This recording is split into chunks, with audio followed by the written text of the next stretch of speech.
हम भूल गए हर बात मगर वो बात नहीं भूले।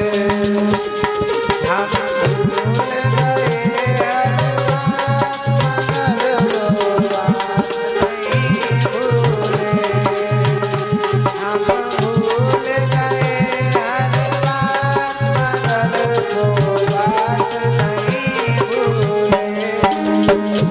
हम भूल गए हर बात मगर वो बात नहीं भूले। हम भूल गए हर बात मगर वो बात नहीं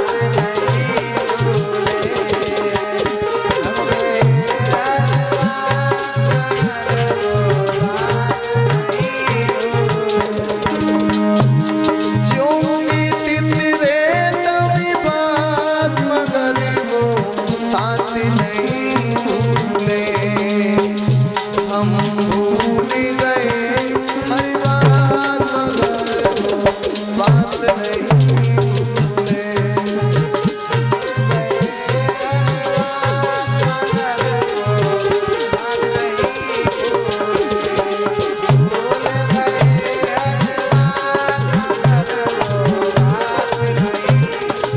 कौन सी बात? भगवान को वो बात याद थी। त्रेता की बात प्रभु को याद थी। ये जल की बरसात होती रही, गोवर्धन पर्वत से एक भी बूंद नीचे नहीं आई। क्यों नहीं आई? त्रेता का जिक्र था। एक बार प्रभु राम घर पे नहीं थे, तो प्रभु राम जिस समय घर पर नहीं थे उसी क्षण क्या हुआ, सीता जी के यहाँ द्रोणगिर नाम के संत पहुंच गए। और द्रोणगिर नाम के संत जब पहुंच गए सीता के यहाँ, तो सीता ने पूछा, महाराज आपको तो भूख लगी होगी, भोजन कर लो, प्यास लगी हो तो पानी पी लो। संत जी बोले, बेटी भूख भी है और प्यास भी है, दोनों चीजें हैं। तो बोले पहले भोजन कर लो। बोले तो बिल्कुल ठीक है। तो सीता जी रसोई में भोजन बनाने लगी। भोजन बनाती हैं, संत जी को परोसती जा रही, बनाती हैं, परोसती जा रही। और 2 घंटा हो गए सीता को भोजन बनाता और परोसते परोसते। पूछा है संत जी से, महाराज पेट भर गया? संत जी बोले, अभी तो बेटी नाश्ता भी नहीं हुआ, तुम पेट की बात कर रही हो। सीता जी बोले तो ठीक है। फिर सीता जी को रसोई में भोजन बनाते बनाते शाम का समय हो गया। शाम को संत जी से पूछा, महात्मा पेट भर गया? संत जी बोले, बेटी नाश्ता भी नहीं हुआ, तुम तो पेट की बात करती हो, पेट ही नहीं भरा। बोले अच्छा? बोले हाँ।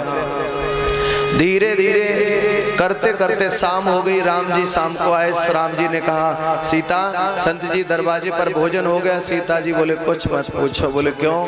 बोले सुबह से रसोई में लगी हूँ, अब भोजन बना के परस्ती। संत से पूछा, भोजन पेट भर गया? बोले अभी तो नाश्ता नहीं हुआ।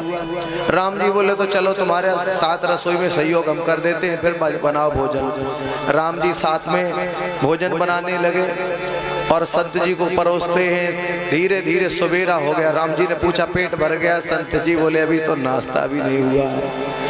राम जी पूरी कथा समझ गए। राम जी ने अंतिम जो भोग बनाया है, उस भोग में तुलसी के पात्र डाले हैं, और तुलसी के पात्र डाल करके जैसे अंतिम भोग दिया है, उसी क्षण संत